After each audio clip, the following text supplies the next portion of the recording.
নমস্কাৰ, মই বনাম বৰ পিঠা আৰু তেল দিয়া পিঠা বুলিও কওঁ। এই বৰ পিঠাটো বনাবৰ কাৰণে মই এতিয়া ৰেডি কৰি লৈছোঁ। প্ৰথমতে এইখিনি চাউল মই আধা ঘণ্টামান তিয়াই ৰাখিছিলোঁ। চাউলখিনি আধা ঘণ্টা তিয়াই ৰখাৰ পিছত ধুনীয়াকৈ ধুই ল'লোঁ। ধুই লৈ এতিয়া মই এই চাউলখিনি জৰজৰীয়া হ'বৰ কাৰণে এতিয়া অলপ সময় ৰ'দত ৰাখি দিম। অলপ সময় মই ৰ'দত চাউলখিনি দি দিলোঁ আৰু ৰ'দৰ পৰা অনাৰ পিছত এয়া চাউলখিনি ধুনীয়াকৈ শুকান হৈ গৈছে, দেখিছেনে? জৰজৰীয়া হৈ গৈছে। এতিয়া এই চাউলখিনি মই ধুনীয়াকৈ মিক্সিত গুড়ি কৰি ল'ম। মই বেছি লোৱা নাই, আধা কেজিমান চাউল লৈছোঁ মই। মই মিক্সিত ধুনীয়াকৈ চাউলখিনি গুড়া কৰি ল'লোঁ, পিঠাগুড়ি বনাই ল'লোঁ। এইখিনি এতিয়া মই পিঠাখিনিৰ বাবে মই গুড় লৈছোঁ। গুড়খিনি মই চচটোত দি দিম। চাহ কৰা চচত দি মই গুড়খিনি গুলি ল'ম। গুলি ল'বৰ বাবে মই এই চচত দি দিলোঁ। চচটোত দিয়াৰ পাছত মই ইয়াতে দিম পানী অলপ দি মই এইখিনি ধুনীয়াকৈ অলপ সময় উতলাই ল'ম, যাতে গুড়খিনি ধুনীয়াকৈ মিলি যায়। এই দেখিছেনে? টান হৈ আছে। ধুনীয়াকৈ দেখিছেনে? হৈয়ে গৈছে। এনেকৈ মই 5 মিনিটমান সময় এনেকৈ উতলাই লৈছোঁ।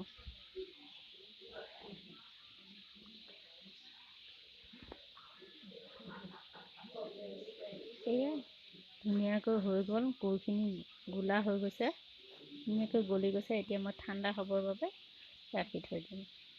আনফালে মই মিশ্ৰণটো ৰেডি কৰিবৰ কাৰণে পিঠাগুড়িখিনি মই এনেকৈ এটা বাতিত লৈ লৈছোঁ আৰু মই ইয়াতে এটা বস্তু দিম, সেইটো হৈছে ময়দা। মই ময়দা অলপ দি দিম। সৰু বাতি এটাৰে 1 বাতি ময়দা দি দিছোঁ। ময়দাখিনি দিলে পিঠাটো অলপ ভাল হ'ব। আৰু মই ইয়াতে এটা ব্যৱহাৰ কৰিম ঘি। ঘিটো দিলেও খাবলৈ অলপ ভাল হয় আৰু সেইকাৰণে মই ঘি 1 চামুচ দি দিম। আৰু দিম মই নিমখ। অকণমান মই নিমখ দিম। মই আচলতে এইটো মিঠা পিঠাই বনাম, তথাপিও মই অকণমান তাৰ হেৰিটো মিলাবৰ কাৰণে মই অকণমান নিমখ দি দিছোঁ। এতিয়া মই দিম গুড়ৰ পানীখিনি। সেইখিনি ঠাণ্ডা হ'বৰ কাৰণে মই এনেকৈ ৰাখি থৈছিলোঁ। এতিয়া ঠাণ্ডা হৈ গৈছে।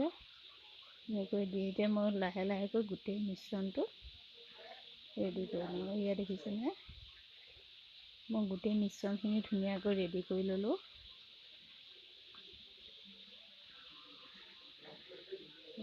অকণমান গোটা হৈ আছে। মই এইটো জোখতে মই ৰাখি থৈছোঁ।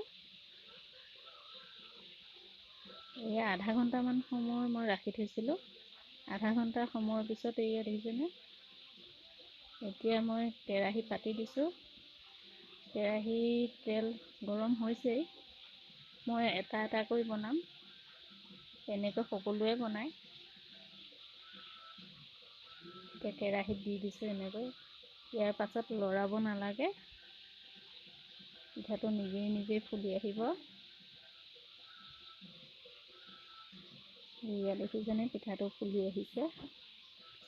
এনেকৈয়ে তেল পিঠা,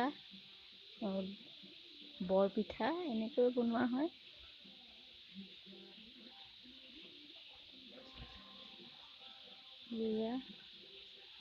হৈছে প্ৰায়। মই লুটিয়াই দিছোঁ। ইটো চাইডো হৈছে আৰু অলপ ৰঙা হোৱালৈকে ৰ'ম। চাওকচোন, হৈ গৈছে মোৰ ধুনীয়াকৈ ৰঙা হৈ গৈছে। মানে দুইটা চাইড ধুনীয়াকৈ সিজি গৈছে। এতিয়া মই নমাই দিম।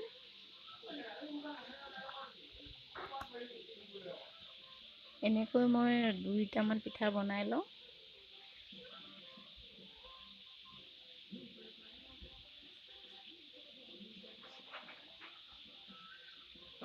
আৰু এটা দি দিলোঁ মই এনেকৈ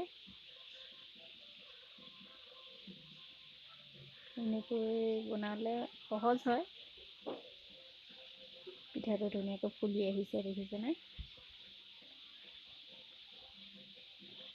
এনেকৈ গোটেই পিঠাখিনি মই বনাই ল'লোঁ। মোৰ পিঠাখিনি ৰেডি হৈ গ'ল।